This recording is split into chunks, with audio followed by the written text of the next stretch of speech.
Thank everybody for being here today. There is a man-made crisis on our border, and it's 100% caused by one person, Joe Biden. We know Biden's open borders and amnesty policies have created this crisis. Just look at the numbers. U.S. Customs and Border Protection apprehended more than 178,000 illegal aliens trying to cross our border in April, the highest monthly total in nearly 15 years. 15 years. Biden's immigration policies are putting unaccompanied minors at risk of human trafficking, violence, sexual abuse, and separation from families. If there's no other reason for Joe Biden to say he's got to change, think about all these young children and what's happening to them. They're leading to an alarming increase in human trafficking and drug smuggling by cartels. This crisis is overwhelming our Border Patrol agents and taking them away from their critical duties. The cartels are taking full advantage of Biden's failures to secure the border. I saw it firsthand when I had the opportunity to travel the border with Arizona Governor Doug Ducey in March. And what I saw was, if we took an aerial tour, you see a wall. Oh, there's some nice openings for people to walk through. That's where the fences were supposed to go up, but they didn't put them up. The gates were supposed to go up. And then you saw the lights and camera because they said, oh, gosh, you should use technology. Well, the Biden administration won't electrify it. It doesn't make any sense. It doesn't make any sense that Harris and Biden won't visit the border and see it for themselves. Kamala Harris could have walked to the border, walked to the Texas border in the time that she's been given the responsibility to solve this problem and not done anything. And she has no excuse. She's never gone down to the border. After I visited Arizona, Joe Biden said he would go down and see the crisis himself. Has he done it? Of course not. What's his excuse? He doesn't have any. Everyone outside of D.C. knows what this is. The mayors, law enforcement, and Customs and Border Protection agents on the front line know it's a crisis. The Biden administration should acknowledge it's a crisis and do something about it. I'm honored to be joined here today by individuals that some of them are dealing with this firsthand in their states. Democrats here in Washington have acknowledged the dire crisis we have. Tomorrow we're going to hear from DHS Secretary Mayorkas on the crisis. And by the way, when I spoke to him before his nomination, he promised me he would enforce all the laws. We're going to ask him to explain how DHS is securing the border and what they're doing to protect all American families. I'd like to know how much the man-made crisis is costing the American taxpayer. And Senator Johnson's going to talk about how much waste we're seeing. Well, we've spent this money, and we have still just sitting around. I want to ask Mayorkas what he's doing to make sure the Border Patrol agents have the resources they need on the front lines of this crisis. Think about what they have to do. Their job is to secure the border, but they're having to do a whole bunch of other things. Biden and Harris have made a mockery of a very serious crisis. Instead of taking action, they're playing like, oh, there's no crisis, nothing's happened here, and hiding the facts. This isn't a game. It's impacting families, clearly American families, but families from Central America. Biden is doing nothing to help or protect American families. It's time to ditch his failed policies of open borders and amnesty and secure the border now. Now it's my distinct opportunity to introduce Texas Attorney General Ken Paxton. I'm glad to have partners like Ken here. He's working at the state level to hold the Biden administration accountable in this area and many other areas. He's sued the Biden administration 5 times on immigration issues and works day in and day out to do what we all should be doing when we do the oath of office, uphold the law. Attorney General Ken Paxton. Well, great to be here this afternoon. Senator Scott, thank you for your amazing work on this issue, and I want to thank Senators Lankford and Johnson for caring about this issue and for being here today, along with the other people that are here that care about this issue. As somebody who's spent a lot of time on the border, being a border state with the largest border, I know these issues and I see them every day. And if there is one group benefiting from this, I can tell you who it is. It's the cartels. Let me say that one more time. There's one group benefiting from the policies of the Biden administration. It is the cartels. And they are making massive profits as they charge these people to bring them up through the border. I've heard from people on the border, from agents and from sheriffs, that the minimum charge is about $4,000 up to $50,000. So they are being enriched. And meanwhile, as the Border Patrol is taking care of these people coming across the border who are being invited to come, the cartels have more access and more openness because there's less enforcement ability because they're busy doing other things. So the drug cartels are increasing their drug trade and other crimes along the border that are affecting people in Texas and really throughout the nation. And so the cartels are massively benefiting from the Biden policies like no one else along the border, like no American, and even the people that are coming here do not benefit like the cartels.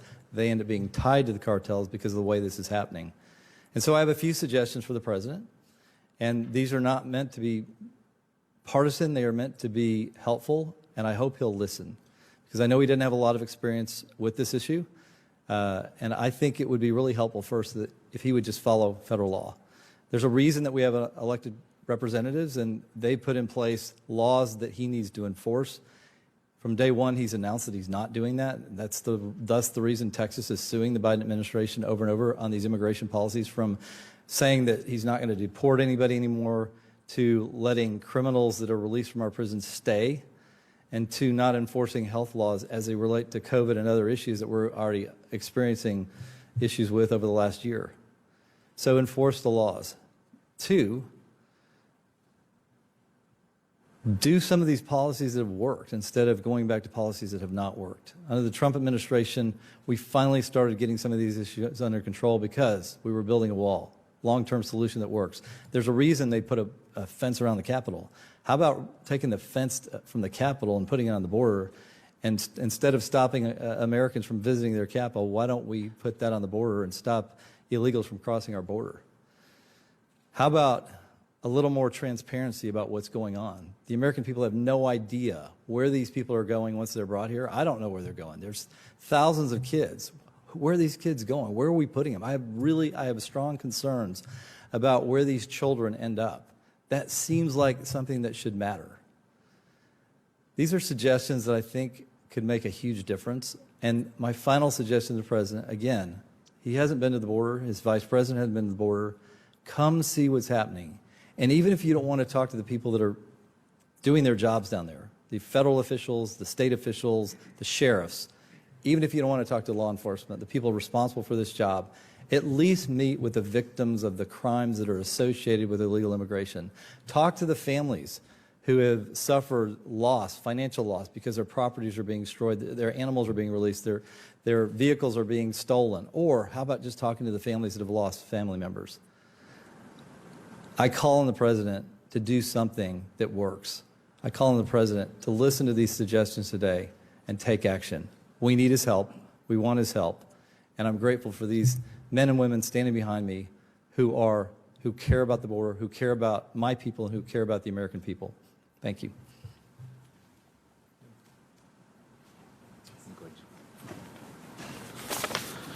Good afternoon. I'm Douglas Nichols, the mayor of the city of Yuma. I'd like to thank Senator Rick Scott and all the senators here today for focusing on this very important topic that affects my community every day.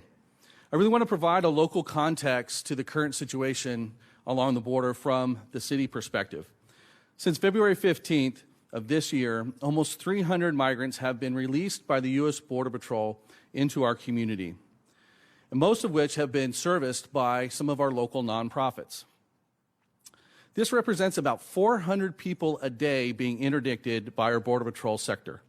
And they release of those 25 people a day to our nonprofits, with peaks of over 100 people.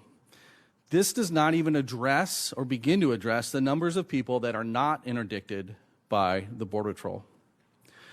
While these numbers are significant, they don't tell the whole story. The hundreds of non-interdicted migrants walk through our agricultural fields that feed the nation, causing millions of dollars of damage to losses to our farmers as they have to destroy these crops to protect the food safety of the nation. We have large groups of up to 100 people showing up at our homeless shelter. Our homeless shelter is constructed and funded to service our community, not to service hundreds of people coming through our community.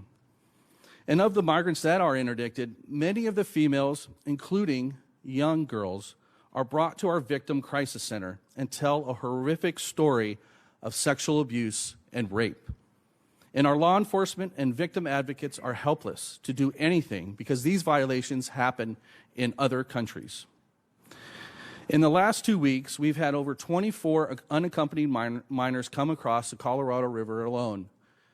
That's 24 people, young people that have come across, and normally in the Yuma sector, we do not receive any or very few unaccompanied minors. And just last week, when I was on the border, we witnessed a group of about 20 people coming from Russia, Romania, and Armenia being processed by Border Patrol. It's not just from Latin America that people are coming to our community and through our community. And as Governor Ducey declared his state of emergency last week or 2 weeks ago, this is a national security crisis as much as it is a humanitarian crisis. No doubt the situation varies in location and is very complex. But what is needed is effective policy implementation, and it is needed immediately. The situation at the border is not sustainable for our communities.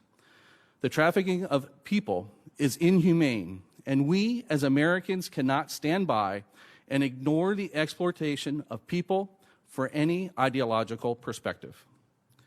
I'd like to next introduce our National Border Patrol Council President, Brandon Judd. Thank you, Mayor. Thank you, Senators. Thank you for this invitation. The U.S. is the most compassionate country in the world. Per year and on average, we take in more refugees than any other country in the world. I'm going to go out on a limb and say we are the beacon of hope throughout the world.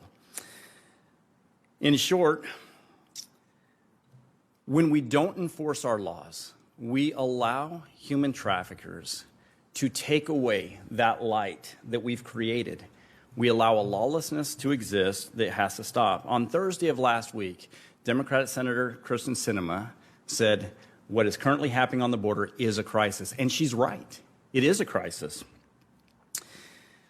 As someone who knows this situation inside and out, as someone who has to live this, my agents and I, we live this day in and day out. As someone who sees this, I can confidently say that President Biden owns this crisis. It is his fault. He repealed programs that worked. He repealed policies that allowed us to go after the criminal cartels, those organizations that would do harm to our American citizens. And he didn't replace it with any other policy that would get rid of the systematic exploitation of our asylum laws. By not introducing new programs, he has invited these people to come across our borders illegally. Actions speak much louder than words. And what we're seeing today, he can say as much as he wants that the border is closed. But when he reintroduces the catch and release magnet that draws so many people to our country, when he reintroduces that magnet, we can expect to see exactly what we're seeing. The biggest crisis that in 23 and a half years I have ever experienced. We've never seen anything like this before. We can go back to the late 90s. We can go back to the early 2000s, and we can say we made 1.2 million arrests. But we were only dealing with about 400,000 people because we were dealing with the same people over and over again. Today, if we make 178,000 arrests in 1 month, a record, we're dealing with nearly 150,000 people. We just don't have the same recidivism. This is an issue that we have to solve. His policies encourage vulnerable women and children to put themselves in the hands of dangerous criminal organizations. These women and children are abused physically and sexually, and at times they're even murdered. Criminal cartels are making a profit like we've never seen before, and they're doing it off of our government's policies. Again, this falls directly on the head of President Biden. Tomorrow, Secretary Mayorkas, and I'll point this out, I supported his confirmation. The National Border Patrol Council supported his confirmation. Tomorrow, he's going to do a victory tour. He's going to say, look at the job we've done. We've taken children out of CBP custody and we've put them in the hands of HHS. What he's actually done is created a quicker revolving door. Releasing these people into the United States is encouraging people to come to our borders. He must be asked the tough questions. And if the Democratic senators are not willing to do that, they too own this problem. We have to be that country. We have to be that compassionate country. And if I was not confident that these senators standing behind me today, if I was not confident that they agreed with the compassion that we must show to legitimate asylum seekers, I wouldn't be standing before you today. We need to continue to be that beacon of light. But as we allow lawlessness to exist, as we refuse to enforce our laws, that light becomes dimmer. We must hold the proper people accountable. With that, I'd like to introduce former CBP Commissioner Mark Morgan. Thanks, Brandon. Look, I'll try to be brief here. I think already we put to rest that we absolutely have an unmitigated crisis along our southwest border that is the sole responsibility and cause of this administration, period. But let me talk about something I want to address. I want to address the ongoing, persistent spin, misdirection, hypocrisy, and quite frankly, blatant lies being told by this administration to the American people. And I really want to talk to our current DHS Secretary, Secretary Mayorkas. I want to address him personally, and I want to ask him, please, stop lying to the American people. He's repeatedly saying that our borders are closed and that they're secure. It's a blatant lie, and he knows it. He's out there saying that things are under control. It's a blatant lie. What they're doing is a shell game. He's putting forth the false narrative that during the transition that he did not receive, that the Biden administration didn't receive an adequate transition, that they weren't prepared and they weren't informed. It's a blatant lie. And let me run down each one of those. With respect to our borders being open and secure, look, right now, if you go to their own website, CBP's website, it tells you that almost 40% of the individuals illegally entering our borders are being released right now. Yet this secretary said just a couple of days ago that they're returning families under the CDC Title 42. It's a lie. It's an intentional omission of a material fact, because the truth is the majority of families right now that illegally enter our borders are being released into the interior United States, never to be heard from again. And any single given day, 60 to 80% of families are being released. Just this week alone, I got data that they apprehended 1,200 family members and they released 900 the same day. And some of those weren't even given a notice to appear. So stop lying to the American people. Borders are secure. That's a joke. That's absurd. The day that this secretary said on national TV to the American people that our borders are secure, I promise you, he lost all 63,000 members of the Customs and Border Protection men and women, because they also know that's an absurd lie. Right now, we've seen it. Look, you don't have to be a rocket scientist. We've been here before. In 2019, we know that the cartels exploit the broken system that we have. And they know that they used families and children as a commodity and a distraction technique, knowing that extensive Border Patrol resources would have to be pulled off the line to give that compassionate, immediate humanitarian assistance they needed, leaving large areas of the border wide open and unsecure. And what happens then? Criminal aliens and drugs pour through, entering every major metropolitan city in our country. That's why we said for a long time, every town, city, and state is a border town, city, and state. He needs to start being honest to the American people. Let me give you an example. Right now, we're estimating 1,000 gotaways a day, 1,000 away. I hope that tomorrow the secretary gets asked what his definition of a secure border is, what his definition of an open border. Right now, if you're a family, the majority, you're coming in. If you're an unaccompanied minor outside of Mexico, you're coming in. If you are a previous enrollee in the Remain in Mexico program, they're actually bringing you back to the border and releasing you to the interior United States. You bet our borders are wide open. 1,000 gotaways a day are getting past the Border Patrol because they're being pulled off the line to address humanitarian needs. Think about that. And yeah, look, this is where I get a lot of hate mail. The truth is, a good portion of that, they're not upstanding citizens. They're criminals. They're rapists. They're murderers. They're child pedophiles. I could go on and on. That's the cold, hard truth. So our borders are not secure. And let me address the last thing, that they were not providing an adequate transition. Again, this is a blatant lie, and I hope the secretary gets called out on it tomorrow during his testimony. DHS alone, the transition, I've worked for 6 presidents, been doing this for 35 years. There's a very formal process. DHS alone provided this administration over 200 briefings, and the majority of those briefings were on border security and the illegal immigration crisis that we went through in 2019. We explicitly went down the network of tools, authorities, and policies that we developed under the Trump administration that worked. We specifically talked about the Remain in Mexico program. We specifically talked about the asylum cooperative agreements that we had with the Northern Triangle countries. We specifically talked about the wall system and how effective it was. And we also specifically told the transition team, if you get rid of these tools like they've done, you will see an unmitigated crisis that pales in comparison to 2019. We told them that the Border Patrol facilities would be overwhelmed. We told them that HHS would be overwhelmed. We specifically told them. And anybody else who says that that's not true, they're lying. I was there. I was the acting commissioner at the time.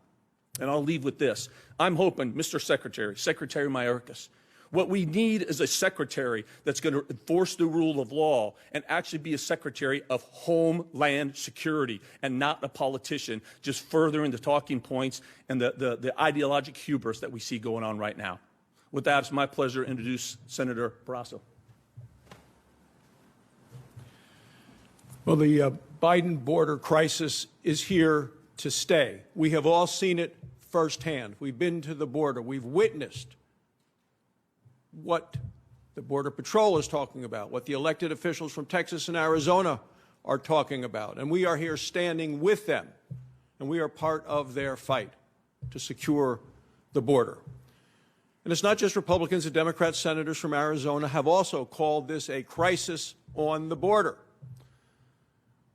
When we were there, the southern tip of Texas, we were at a facility designed for 250 young people. There were 7,000 there that day, crammed in like sardines.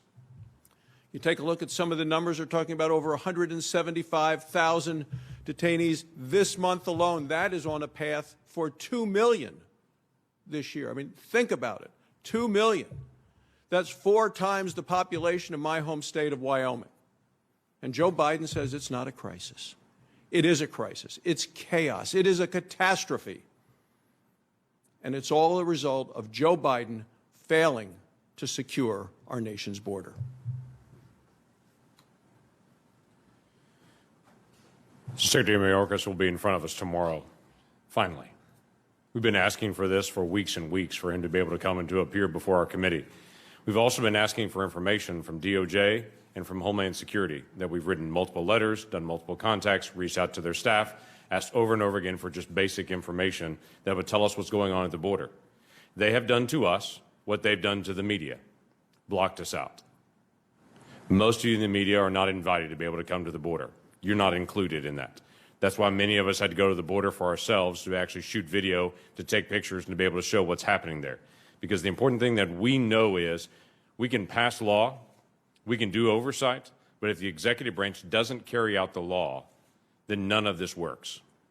Day one of the Biden administration, they announced they were going to do a 100-day moratorium. That's why the state of Texas jumped in and challenged that, and federal court said you can't just ignore a court order. Unfortunately, what we're already seeing through many of the numbers are they are actually ignoring the court order. They're really not deporting criminal aliens here in the country. They're really not deporting people that a federal court has told them that they have a notice to be able to leave the country. They're not following through on that final order of removal. So we need to ask Secretary Mayorkas about that. We need to ask Secretary Mayorkas what he's doing with the $1.4 billion that have been allocated to be able to finish out the wall system. Are they going to continue to leave gaps in it? Are they continue to not install the technology? They continue to leave Texas exposed by not finishing the levees in that area, because the levees are also attached to the fencing. We need to make that very clear, that we believe that Congress made that very clear in a bipartisan vote previously to allocate those funds. That needs to be complete. We need to ask Secretary Mayorkas and other leaders why they're calling on individuals from all over the federal government, from multiple agencies, not just FEMA, multiple other agencies, to volunteer their time to be able to come down and to be able to help at the border. We need to know how many different agencies and how many different individuals that they're bringing down to be able to help sustain all this. There are key questions and issues that do go right into our Homeland Security, that we expect the Secretary of Homeland Security to be able to think first about what's happening in America and our security. But from the best that we can tell, many of the people that are coming across the border are not being fingerprinted, they're not being evaluated for criminal records from their home countries, and they're being released into ours. and criminal aliens are not being deported. That's a problem that we should all see and we should all be able to agree on. Senator Cruz. Joe Biden and Kamala Harris have produced an absolute disaster on our southern border. The crisis that is unfolding is a humanitarian crisis, it is a public health crisis, and it is a national security crisis. Just over a month ago, I led a group of 19 senators to go to our southern border. Representing Texas, I've been to our southern border many, many times. In the Rio Grande Valley, this was by far the worst I've ever seen it. Masses crossing illegally, a caravan, one after the other, and all of this is man-made. We saw facilities that were packed at over 1,700% their capacity in the midst of a global pandemic with a 10% COVID positivity rate. In the Donna tent facility where kids were lined up in the Biden cages. For 4 years, the press talked incessantly about kids in cages, and what was never reported is that Barack Obama built the cages, and Joe Biden is building more cages. They're bigger cages, and they're more full. In those Biden cages, we saw little boys and little girls, not 6 feet apart, as you would want during a pandemic, not 3 feet apart, not even 3 inches apart, lying on the floor, side by side, no beds, no mats, no cots, packed in as tight as they can be, wrapped in emergency reflective materials. Over 10% COVID positivity. The Biden administration barred the press from access. On our trip to the border, ABC News asked to embed with the 19 senators. Fox News asked to embed with the 19 senators. The Biden administration said no, and their reason was COVID. They said one cameraman from ABC was an unacceptable risk of COVID. Never mind 4,200 people crammed in a facility with 10% COVID positivity. One reporter, they said, was a COVID risk. We have a number of cameramen and women standing here. You know just how ludicrous that is. By the way, the Trump administration allowed the press in. The Obama administration allowed the press in. The Clinton administration did. The Bush administration did. But not Joe Biden. Joe Biden wants the world to cover up and hide this crisis that he has created. So the 19 senators, we pulled out our cell phones and we filmed and took pictures. The Biden administration sent a political minder from Washington, D.C., who jumped in front of the camera and screamed at senators, "Do not show these images to the American people." All of this is man-made. 3 decisions Joe Biden made. Halting construction of the wall on week 1 in office. Reinstating the failed policy of catch and release, and most indefensibly, ripping up the international agreement Remain in Mexico that had produced last year the lowest rate of illegal immigration in 45 years. Remain in Mexico was an incredible success, so what did Joe Biden do? Ripped it up, and we have right now today the worst illegal immigration in 20 years. 178,000 people came in last month, the month of April. We're on a path to 2 million people, and it's getting worse. This month is worse than last month. Last month was worse than the month before. Every month it's getting worse because they're not fixing it. But as it's getting worse and worse, the corporate media has stopped covering it. You turn on the 6 o'clock news and suddenly the Biden border crisis has disappeared. Now, I recognize there are other crises. We've got a gas crisis playing out. We've got a war in the Middle East. We may have an inflation crisis coming. I agree. Biden policies are failing across the board, economically, domestically, and abroad. But that doesn't mitigate the disaster that's playing out on our southern border. In over 100 days in office, Joe Biden has not been to our southern border. Biden named Kamala Harris as in charge of the border. She has not been to the southern border once as vice president. I would say to the folks in the media, anytime you're standing in front of the president or vice president, the very first question should be, why haven't you gone to the southern border to see the crisis, to see the little boys and little girls being physically abused, sexually abused because of your policy failures? And by the way, the reason they don't go, there's an answer to this. is they know if they go, they'll bring TV cameras. They know if they go, the press will be forced to cover it. Kamala Harris has been to the Canadian border as vice president, but not the southern border. The last I checked, we don't have a crisis of thousands of Canucks coming south across the border. This is a dereliction of duty. It is deliberate, and they don't intend to fix it. They don't intend to fix it because they have promised the radicals they will have open borders and they will not enforce our laws. And that is endangering the people of my home state of Texas. It's endangering people all across the country. It is unacceptable. It is inhumane. And it's wrong. Well, my colleagues would be shocked that I've got charts. And we've got hard copies, and we can make these available electronically as well. But a picture is worth 1,000 words. So the first chart is one you've probably seen before, and this is just showing daily average apprehensions by month. We have over the last 2 months, we're approaching 6,000 people per day being apprehended on the southern border. That's a caravan a day. During the 2018-2019 crisis, it was a little over 4,000. And this also has cause and effect on it. So I ask you to look at this. And then, as I've heard the Biden administration blame the Trump administration for the crisis, and unfortunately many people in the media as well, I thought I'd complete this chart as well because it completely disproves that lie. You can see this is just monthly apprehensions. And you can see that President Trump solved the problem by and large with return to Mexico, with those agreements with Central America. And then, of course, we had the CDC impose the Title 42 controls.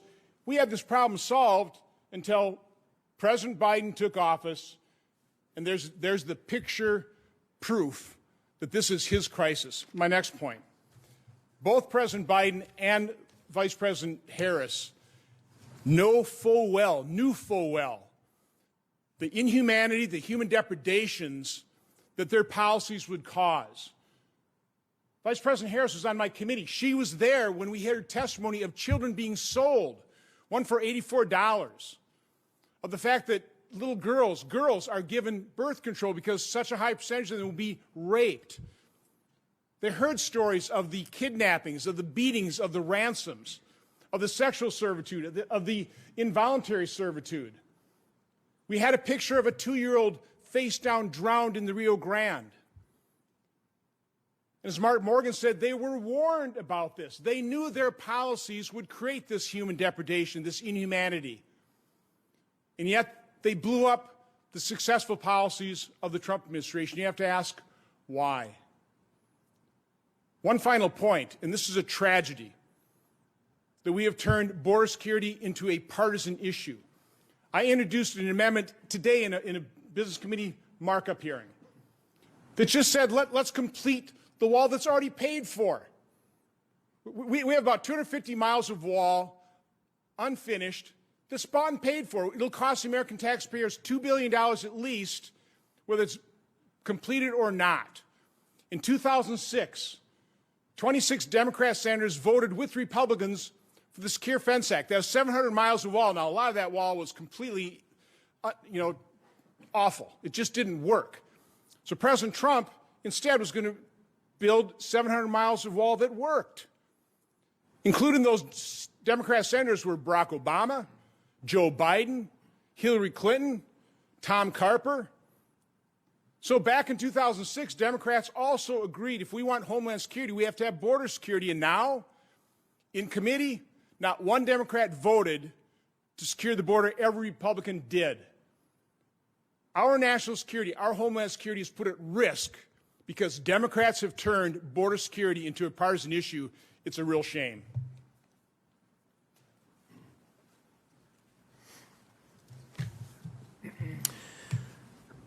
We're a nation of laws, a nation of immigrants, and a nation of compassion. We don't have to choose between the three. Quite to the contrary, we found over time that our ability to be any of those things depends to a very significant degree on our ability to be all three. In other words, this is not a simple binary choice between being compassionate or not. In order to truly be compassionate and be a nation of immigrants, we also have to respect our laws and make sure that our borders are secure.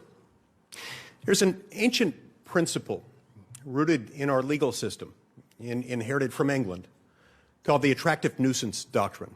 Now, look, it doesn't apply perfectly here, but there's an analogy embedded within it. Under the attractive nuisance doctrine, if you've got something on your property that you know is going to be attractive to others, likely to bring them onto or across your property, and you don't take reasonable steps to keep them out, and you know that that thing that's attracting them also poses a significant danger to them, then you can be held liable for not taking reasonable steps to keep them out. So how does that relate here? Well, in a broad sense, think about what President Biden said and did while he was campaigning to be president of the United States. While he was campaigning, I suppose to his credit in some ways, and that he's been consistent with what he said he would do. He said if he were elected president, that the border would be open. It'd be open for business. He would throw it open, even in the midst of a global pandemic. Well, guess what? He did, and it worked. And all of a sudden, he did that, and he reversed the migrant protection protocols there to make sure that those drawn across our border into our land would be protected. This is for their own sake and for the sake of our laws and for the sake of the decency and sustainability of our own immigration system. Now, the smugglers, the coyotes, all of which bear allegiance or support in one way or another these multinational, multi-billion-dollar-a-year drug cartels, have been emboldened by these policies and promises and actions.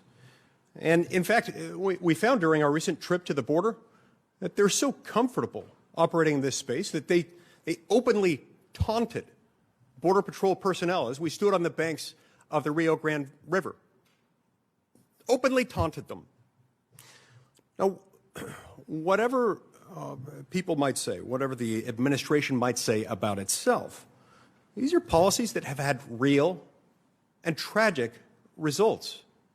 You see, because when you draw people onto your property, onto our sovereign land, knowing that they will face significant danger, knowing as we do that about a third of the women who are brought across will be sexually assaulted, that the men will be used as slaves, that the children will be rented out, literally rented, so that illegal immigrant after illegal immigrant can use the child as a hall pass to get across the border.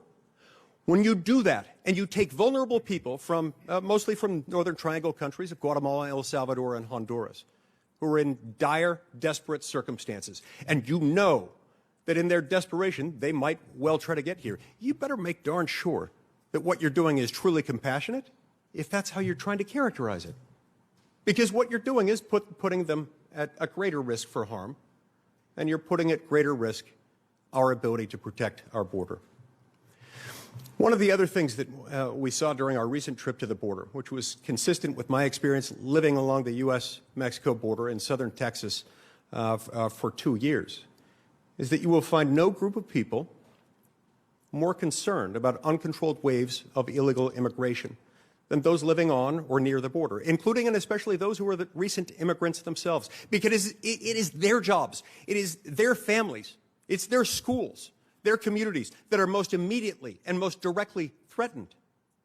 So don't kid yourself into thinking that this is a victimless oversight, or even that it's an oversight whose consequences are anything but well known and well understood.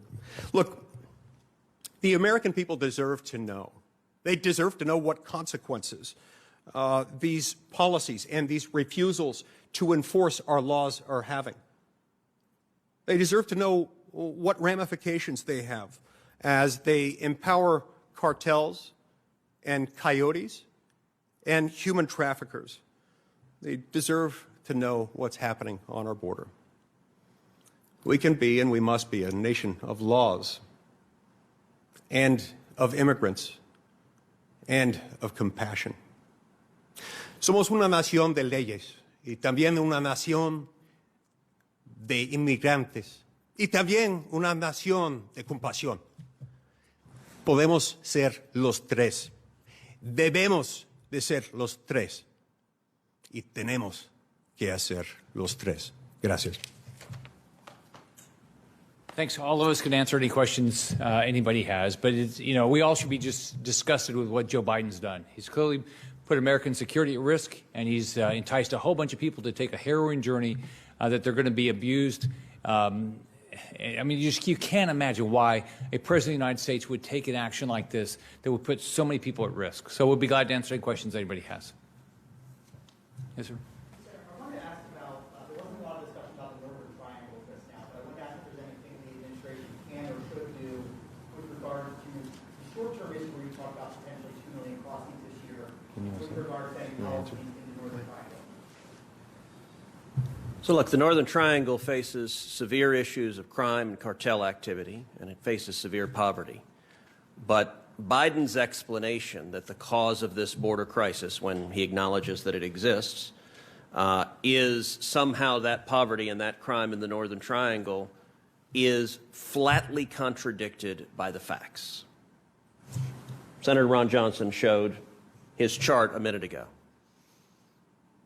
And you can see, in fact, you have that chart, the last one you showed? It's not hard to get Ron to show a chart. If you look at what happened when the Trump administration negotiated the Remain in Mexico agreement, the numbers plummeted. Now, the Remain in Mexico agreement didn't magically end poverty in the Northern Triangle. The Remain in Mexico agreement didn't magically cause the cartels that are committing horrific acts of crimes in the Northern Triangle to disappear. What the Remain in Mexico policy did is it was an agreement with the government of Mexico that people who crossed illegally, primarily from the Northern Triangle, from Central America through Mexico, that they would remain in Mexico while their U.S. asylum cases were proceeding. And it was an incredible success. Frankly, the success exceeded any reasonable expectations. The numbers plummeted, and they stayed low. They stayed low month after month after month after month. It was a success. Now you suddenly see the numbers skyrocketing. It wasn't suddenly poverty returned to the Northern Triangle. It wasn't suddenly these vicious murdering cartels rediscovered they were vicious murdering cartels. What happened is Joe Biden put his hand on the Bible and put his right hand in the air and repudiated the policies that were working, ripped that international agreement to shreds, and that caused the spike. That is the one and only cause. And when you hear Biden and Kamala Harris saying it's something else, they are deliberately misleading you. And I will point out, just this week, the Democratic mayor of Del Rio, a Democrat, mind you, in Texas, rejected Joe Biden and Kamala Harris's lies about the border, and he said, in particular, he took on Secretary Mayorkas's claim that the, quote, border is closed. And here's what Mayor Lozano said, a Democratic mayor, I would very much disagree with that statement. The way that it's been handled or being managed, it seems to be wide open for unlawful entry into the United States. That's a Democratic mayor admitting the reality, and it's caused by political decisions from Joe Biden and Kamala Harris. I'm actually glad you asked the question because we need solutions. There is a very quick solution that could provide the compassion that legitimate asylum seekers need. Beef up the judges on the border. Take these cases and adjudicate the cases immediately. And if we did that, we would provide that relief to those individuals that need that relief. We would also send back those individuals that do not have a legitimate claim to be here.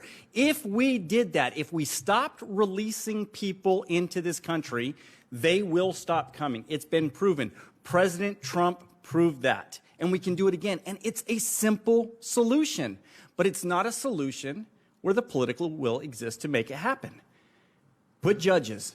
DOJ issued an internal memo to EOIR. They said that we can adjudicate these cases within 180 days. Set those judges up, adjudicate those cases in 180 days, hold these individuals in custody pending that hearing, and this issue will be solved.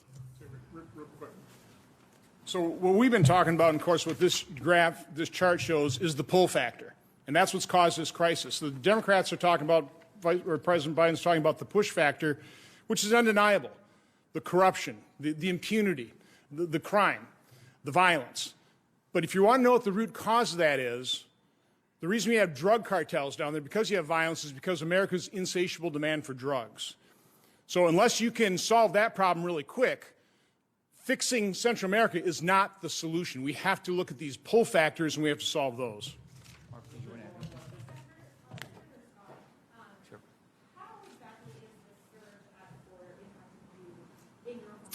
In Florida, the biggest thing we're seeing right now is if you talk to sheriffs in Florida, what they're telling you, the amount of fentanyl that's coming from Mexico is dramatically up. I was down in talking to one sheriff, and I went into the lab that week. There were 2 cases of death, of overdose deaths, and it was directly caused to new fentanyl that they had not seen before, and it's all caused by how much more fentanyl is coming across the border. Yeah. Well, first off, the Biden administration needs to show up and start working with companies to figure out who's doing this and hold them accountable. But it's like you look at every issue about the Biden administration now; they don't show up on anything. So we clearly have a problem right now with cybersecurity. All of us in our committees are trying to deal with it, but the Biden administration, they just act like there's no issue going on in anything. But they're doing nothing about this right now. Thanks. Okay. Thank you. Thanks, man. Really appreciate it. Okay, so if I can get myself, so I'll call me back. You might need me to be doing. I'll just write on the back.